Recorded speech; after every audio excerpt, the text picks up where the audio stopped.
Hi everyone, I'm Chloe, a Public Health Officer in the Food System team at Birmingham City Council, and in this update I'm excited to share a summary of Birmingham's journey to developing diverse, healthy and sustainable eating guidance.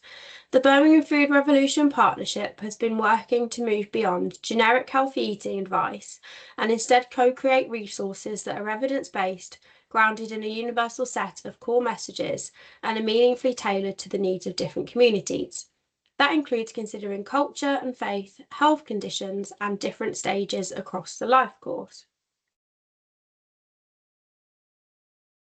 In today's video, I'll be taking you through 4 key areas. So the development process, our recommendations for action, the Birmingham Eating Guidance Exploration Report, and finally, how you can access the resources as they are produced. So starting with the development process.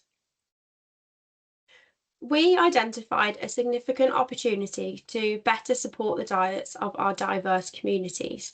And while national frameworks such as the Eat Well Guide provide an evidence-based visual representation of how different foods and drinks can contribute towards a healthy, balanced diet, research has shown that there are some limitations, with many individuals finding the guidance difficult to interpret and apply in their daily lives.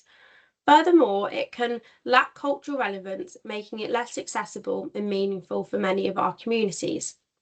Since its publication back in 2016, a growing body of research has emerged that explores the intersection of diet, health, sustainability, and culture. And these studies and policy documents offer a wealth of recommendations, many of which call for more inclusive, adaptable, and community-informed approaches to dietary guidance. In Birmingham, we recognise the need for a new approach and resources, one that reflects the lived experiences of our residents and supports healthier and more sustainable choices. Developing new eating guidance is not simply about providing nutritional advice, but more kind of rethinking how we can communicate and co-create healthy eating messages that are tailored to our city's needs. So where did we start? Back in early 2022, we commissioned the Diverse Nutrition Association to undertake the initial scoping work for the development of the guidance. And this first phase aimed to explore both international best practices and local lived experiences. They began by reviewing eating guidance from around the world, identifying strengths, limitations, and opportunities for adaptation. And the goal of this was to kind of understand how other places have approached nutrition guidance and kind of what lessons we could learn to inform our own strategy. So they also conducted local research across 5 West Midlands areas, including Birmingham, of course, and this included a validated nutrition and eating habits survey with 389 participants, an online community of 35 individuals, and also 12 in-depth interviews. And the findings were really clear from this. There was a strong appetite for resources that support the preparation of cultural cuisines in a healthy way. And whilst kind of the awareness of healthy eating guidelines was generally high, 73% of respondents believed that current guidance could be improved. The Diverse Nutrition Association also compiled a comprehensive food list spreadsheet categorising commonly consumed foods across 7 global regions, so Eastern Europe, Africa, Middle East and North Africa, South Asia, East and Southeast Asia, the Caribbean, and South America. In phase 2 of the project, the focus shifted to collaboration with community groups and healthcare professionals to explore the most effective format for new eating guidance and how best to communicate balanced diet messages. 2 organisations were commissioned to lead this work. So firstly, Communities Engage and Thrive, CIC, conducted 10 focus groups and individual interviews with 102 participants from a wide range of backgrounds, including young people, faith networks, migrants, parents, older adults, and individuals with long-term health conditions. Whilst again, the Eat Well Guide was widely recognised, it was found to be quite outdated and overly generic, and they called for clearer visuals, more practical information on portion sizes and better representation of diverse diets. There was also strong support for both digital and face-to-face resources, and a desire for more engaging tools, so things like recipe cards, shopping lists, and more creative ways of displaying the guidance. And at the same time, the Caroline Walker Trust were engaging with healthcare professionals through focus groups and interviews. And key concerns were confusion around portion sizes, lack of cultural representation, and the perception that healthy eating is synonymous with Western diets. Professionals also highlighted the importance of one-to-one and group settings for actually delivering these messages, and the need for tailored training and resources for professionals themselves. And together, these insights have shaped the direction of Birmingham's new eating guidance resources. In addition, we also had a lot of meetings and discussions with key stakeholders interested in accessing resources as they're developed. These included GPs, dental professionals, and different community organisations too.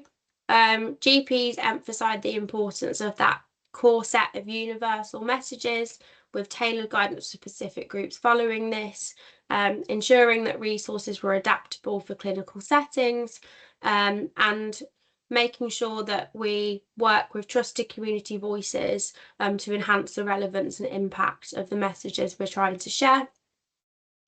And dental professionals highlighted the importance of not just what people eat, but when and how often, concerns around conflicting messages between general nutrition and oral health, and commonly used tools that they found were effective were things like flip charts, food diaries, and printed leaflets. So following all of these conversations and kind of the insights that we gathered throughout the first 2 phases of the project, we developed a series of recommendations. So the first recommendation was to develop tailored guidance for a range of population groups using behavioural science to ensure that the advice is practical, relevant, and actionable.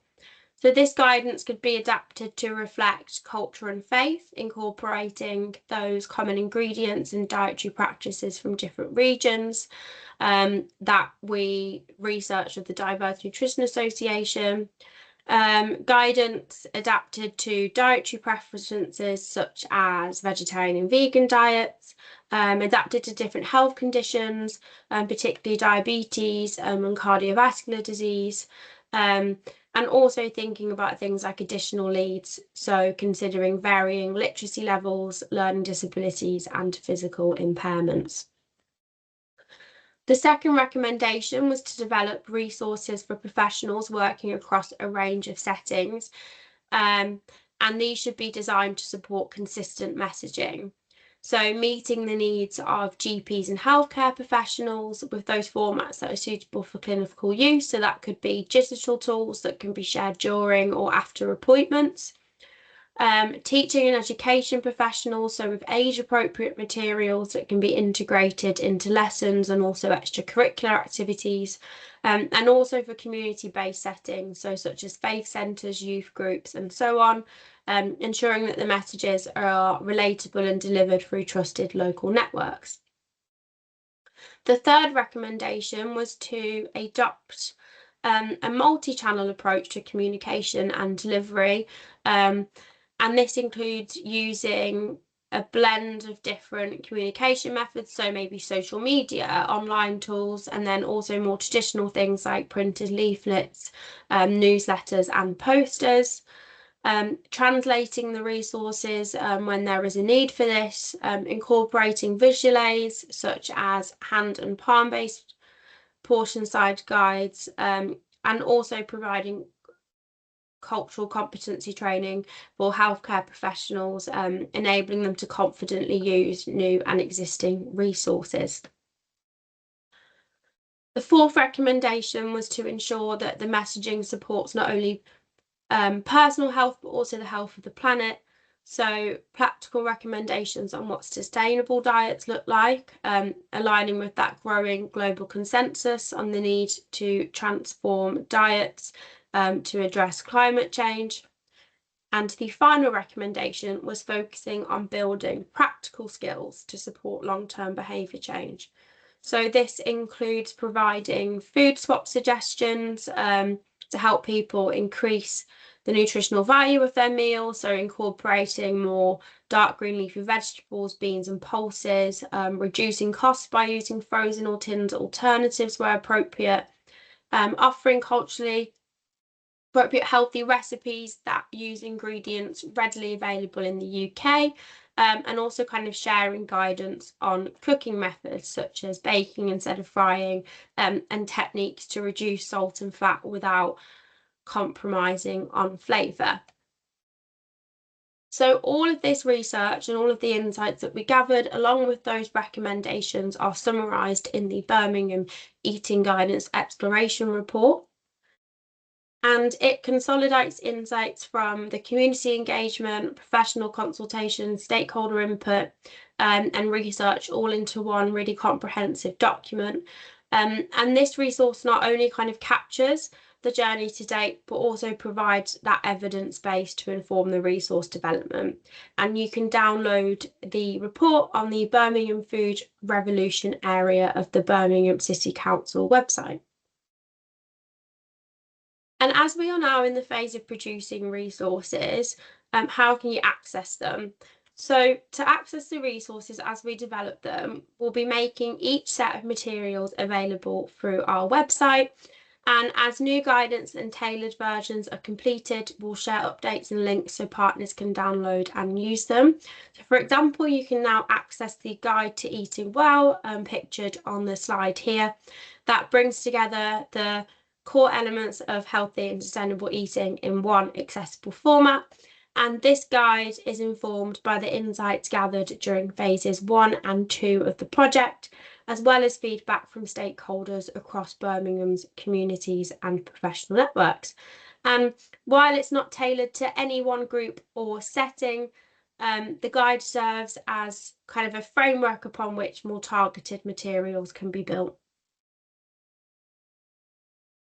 Thank you for listening to this update, and if you'd like to find out more or are interested in exploring how we can work together, please get in touch with the Food System team at foodsystemph@birmingham.gov.uk.